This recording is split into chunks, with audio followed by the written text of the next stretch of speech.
Yeah, it was really hard to figure out how to piece that together. So it's really cool that you noticed that. The book started essentially as the history of work. I was just going to expound on the history of work and sprinkle in my personal journey. I talked to a book coach, Sasha Chapin, who's just a wonderful writer and human, and he said this personal stuff, your illness. This is the book. You gotta push this edge, and he said a really cool thing to me.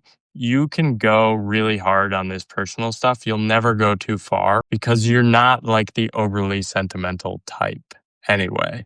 So if you push that to its limit, it will come across as really genuine and real. And I think that was such great advice because I was always scared of like, oh, I don't want to be too sentimental or like, and I'm not really at risk of that. I'm at risk of being too analytical and too historical and too researchy. And so that was really powerful. And so I had to figure out I need to dump this history of work on people. Where do I put this? And so I realized, okay, chapter 3, I'm going to just dump the history of work. And then by putting it in that section, I was able to put in a bunch of different things, different ideas I had. And then also, as I pulled the whole book together, I realized there are a bunch of personal anecdotes that fit in that chapter too, to give it context and keep it moving.